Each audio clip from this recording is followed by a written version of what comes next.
Transitioning into Uttanasana, intense pose, standing forward fold in sun salutation can be one of the most problematic aspects of yoga, as one of the most common injuries is an overstretched hamstring, what is commonly known as yogi butt, where you overstretch the attachment of the hamstrings to the sitting bone and you get a lasting tingling sensation where the muscle feels overstretched and weak. And this can last for days, weeks, or even months. So I'll show you why this happens, and it comes from micro tears of the attachment of the hamstring on the sitting bone, from doing a forward fold with the hips leaning back beyond the feet. So when we start the sun salutation, the hips have to move back to counterbalance the weight of the upper body moving forward. But we don't want to keep it in that position. We want to shift our weight forward so that the sitting bones are aligned over the sitting bones and we get a stretch evenly throughout the hamstrings and not just at the attachment. So to show you, if you're tight when you're doing this, you can have a block in front of you. So the hands go to the block and you don't have to take your hands directly towards the feet or bend the knees. So starting in mountain pose, Tadasana, after we sweep the arms up and we dive forward right here, boom, the hips have to lean back beyond my feet to counterbalance the weight of my upper body moving forward. It's impossible to keep the hips centered over the feet in this position. So they have to move back. But we don't want to keep them in a backward position, because now if I was to drop a plumb line from my sitting bone straight down, you can see that it's back beyond my feet, and if I was to take a forward fold here, all of the stretch is going to be here. This is the area that's leaning back.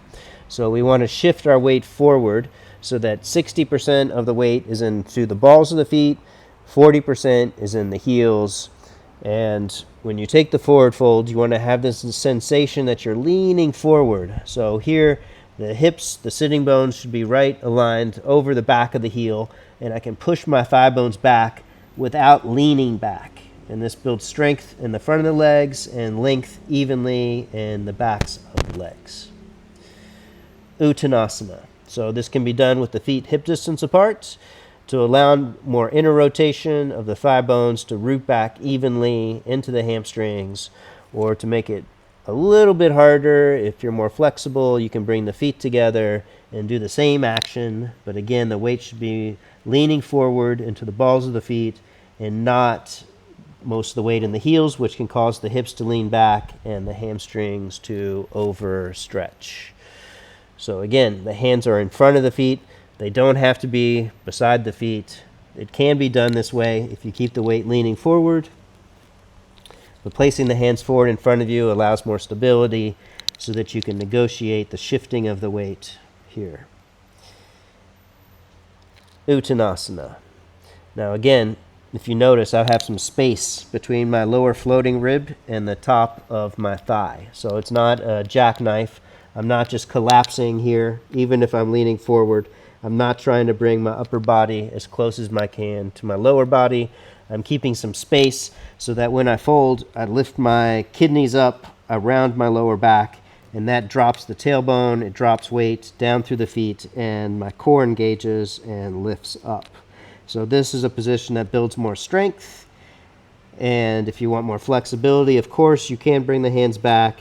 You can do it with the feet together and still maintain good alignment. So it's about where you are in your practice and working with functional planes of alignment with either the feet together in standard alignment or the feet hip distance apart in a dynamic alignment, and finding which alignment works best for you so that you can safely do Uttanasana forward folds again and again, day after day, without overstretching your hamstrings.